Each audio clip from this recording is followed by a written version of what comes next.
Bonsoir. Scheherazade. Scheherazade a donc réussi, en tous les cas, la première étape de sa stratégie.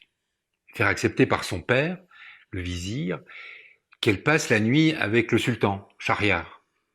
Même malgré tous les dangers, malgré cette menace de se voir mourir au petit jour. Mais elle y emmène sa sœur. Sa sœur qui, au bout de la nuit, lui demande de raconter une histoire, comme elle sait si bien le faire.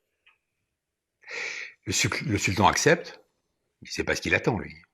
Le sultan accepte et Scheherazade va raconter son premier conte de sa première nuit, le marchand et le génie. Et voici comment il démarre.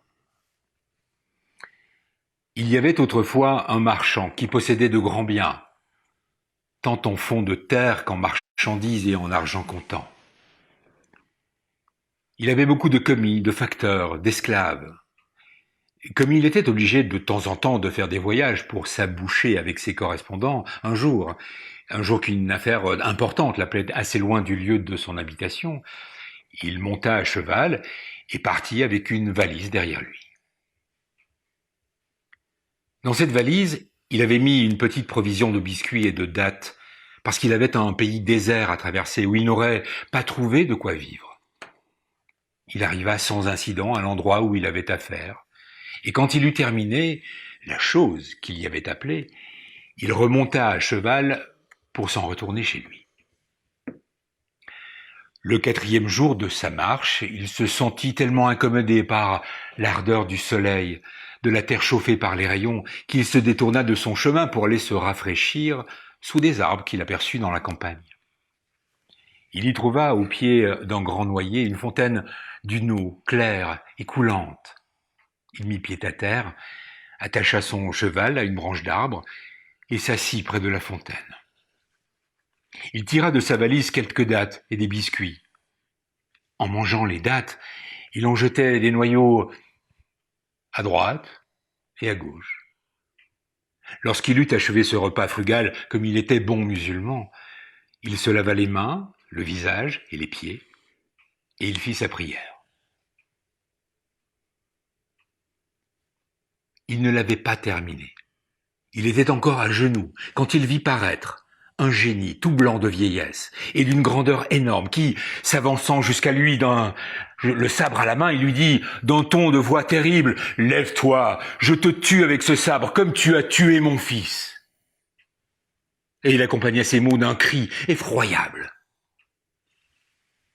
Le marchand, autant effrayé de la hideuse figure du monstre que des paroles entendues, lui répondit en tremblant: « Hélas, monseigneur, de quel crime puis-je être coupable envers vous pour mériter que vous m'ôtiez la vie ?»« Je veux, reprit le génie, te tuer de même que tu as tué mon fils. »« Et mon Dieu, repartit le marchand, comment pourrais-je avoir tué votre fils? Je ne le connais point, je ne l'ai jamais vu. »«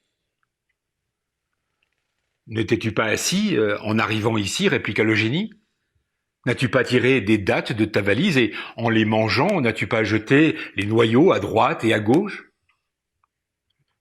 J'ai fait ce que vous dites, répondit le marchand, je ne puis le nier. »« Cela étant, reprit le génie, je te dis que tu as tué mon fils, et voici comment.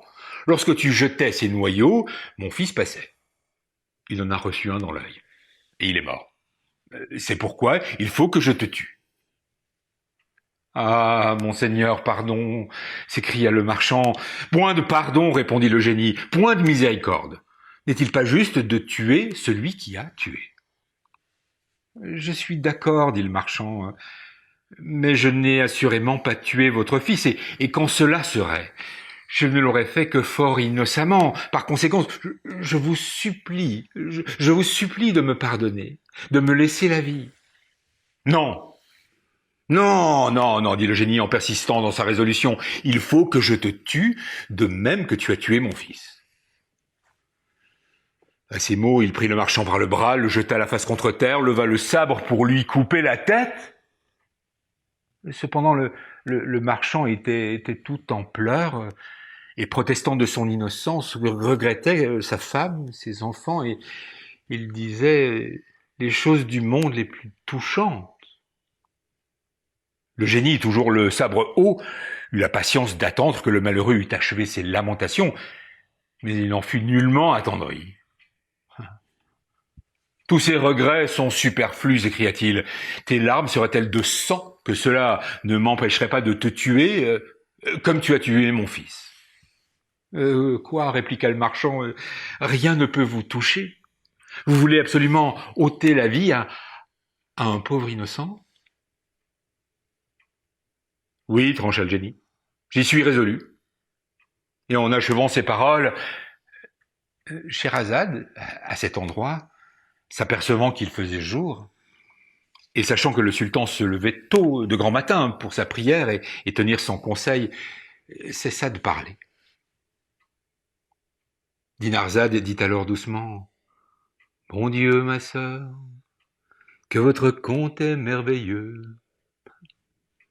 La suite est encore plus surprenante, répondit Scheherazade.